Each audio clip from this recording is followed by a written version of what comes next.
गोरखपुर में आजकल gangster act की कार्रवाई धड़ल्ले से चल रही है।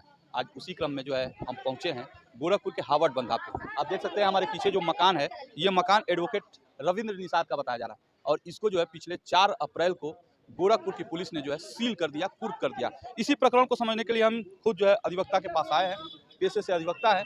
ऐसा क्या कारण हो गया, आप विधि व्यवसाय करने वाले पे पुलिस ने गैंगस्टर एक्ट की कार्रवाई की? पुलिस किसी के दबाव में कार्य कर रही है। शासन प्रशासन किसी बड़े लेवल के कुछ नेता लोग के दबाव में ये कार्रवाई की है। 2017 का मामला, 2017, 18, 19, 20 और 5 मतलब 8 साल पहले का मामला। वो भी मैं मंदिर बनवाया था पंचमुखी हनुमान जी और शनि भगवान और विश्वकर्मा भगवान का। उस मंदिर को उस मोटर चोरी का मुकदमा वहाँ लिख करके मेरे खिलाफ 2017 में, और 2021 में पारिवारिक मुकदमा मेरे बहन के लड़के और मेरे भाई के लड़के से हुई। और उस समय मैं लखनऊ लुलु मॉल में था। मेरे पास रिकॉर्डिंग है, सारा चीज़ है। बाद में भतीजा मेरा लिख करके भी दिया कि मुझे चोट लग गया था, मैं नहीं आपको लिख करके दिया था। एसएसपी महोदय को वहाँ पेश होकर के दिया। उसी 2 मुकदमे को लेकर के मेरे खिलाफ गैंगस्टर एक्ट की कार्रवाई की जाती है, जो कि गैंगस्टर एक्ट में तमाम है कि गैंग बना करके लूट करना, चोरी डकैती करना, हत्या करना, चाहे इसमें गांजा दारू बेचना। मगर ऐसा कहीं कुछ नहीं। हमारा पारिवारिक मामला, और उस समय मैं वर्तमान में पार्षद था, मोटर चोरी का मामला दिखा करके मेरे खिलाफ गैंगस्टर एक्ट की कार्रवाई कर करके मेरे कार्यालय को सीज कर दिया गया। ऐसा होता है क्या कि सिर्फ 2 मुकदमे हो और इस पे जो है गैंगस्टर एक्ट की कार्रवाई हो? ये मैं इसलिए पूछ रहा हूँ क्योंकि आप भी विधि व्यवसाय से हैं। मुकदमा जैसे अब गैंगस्टर प्रशासन तो इस समय किसी के खिलाफ एक भी मुकदमा होगा तो गैंगस्टर एक्ट की कार्रवाई कर देगा। एक ये मेरा भांजा है, वो लॉ की पढ़ाई कर रहा है, अभी तीसरा साल है इसका, और कोई मुकदमा नहीं था, इसके खिलाफ भी गैंगस्टर एक्ट की कार्रवाई उसी में कर दी गई है। आप कह रहे हैं किसी बड़े नेता का जो है प्रभाव है, आप नाम बताना चाहेंगे? नहीं, बड़े नेता का दबाव है, और साजिशन उन्हीं के कहने पर ये कार्रवाई हो रही है। चूँकि हम निषाद समाज से हैं, पिछड़ी समाज से हैं, तो हम लोग के आगे पीछे। अच्छा ये बताइए, मैं उस दिन विधि व्यवसाय कचहरी में कर रहा था, मैं कोई लूट डकैती हत्या में वांछित तो था नहीं।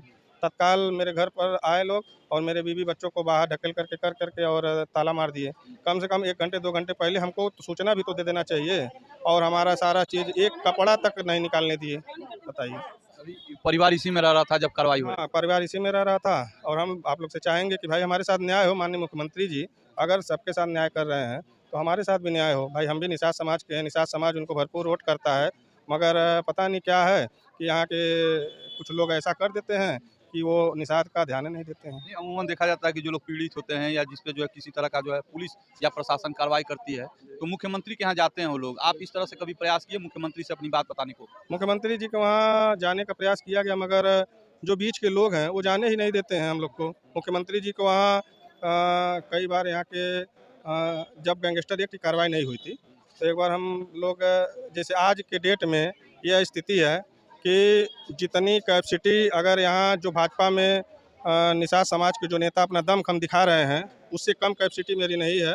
और उनसे अगर वो 1000 आदमी को अगर जुटा सकते हैं तो मैं भी उनसे 1 आदमी कम नहीं जुटाऊंगा। मगर पता नहीं क्या ऐसा है कि उन्हीं वाली सुनी जाती है, हम लोगों को सुनी ही नहीं जाती है। मैं धर्मेंद्र सिंह जी से कुछ दिन पहले मिला था, मैंने कहा कि ऐसी-ऐसी बात है, माननीय मुख्यमंत्री जी से बात अगर हम लोग की हो सके तो आप मिलवाइए, या फिर मेरी बात उनके तक पहुंचा दी जाए। तो कहे ठीक है। फिर उसके बाद न बात ही पहुंचाई गई और न ही उनसे मिलवाया गया। हमको लगता है कि कुछ नेता लोग जो है दबाव बना देते हैं, वो चाहते ही नहीं है कि निषाद समाज का ये तेज तर्रार लड़का, निषाद समाज का युवा नेता है, माननीय मुख्यमंत्री जी के पास पहुंच जाएगा तो हम लोग का कहीं पता न कट जाए, इसीलिए वो मिलने ही नहीं देते हैं। आप नेता के दबाव में काम करने की बात कर रहे हैं और आप खुद जो है राजनीति में सक्रिय हैं, आपका भी जो है एक संगठन है जैसा मैं जान रहा हूँ। आपको क्या लगता है कि जो है राजनीतिक प्रतिद्वंदिता है ये, या जो है आपके जो है प्रभाव से, आपके प्रगति से जो है प्रभावित होकर के कोई आपके ऊपर कार्रवाई कर रहा है? नहीं, राजनीतिक प्रतिद्वंदता भी है, और हम लोग युवा हैं, आगे बढ़ रहे हैं, तो लोग दाबने का प्रयास कर रहे हैं। आगे आपका क्या रोड मैप है, क्या करेंगे? जैसे निषाद आर्मी संगठन जो है वो कहीं भी दबे कुचले, कहीं भी किसी प्रकार का कोई मामला हो रहा है, उनकी सुनवाई नहीं होती है, तो हम लोग मौके पर पहुंचते हैं और शासन प्रशासन को यह चीज़ नॉलेज में डालते हैं कि ऐसा कृत्य हुआ है, इस पे कार्रवाई की जाए।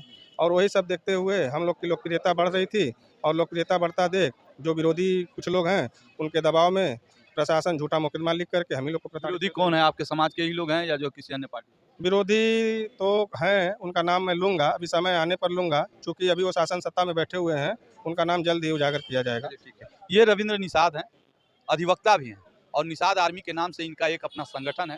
उस संगठन को आप जो है कभी भी देख सकते हैं, जब किसी इनके समाज के लोग पीड़ित होते हैं तो ये संगठन जो है वहाँ खड़ा दिखाई देता है।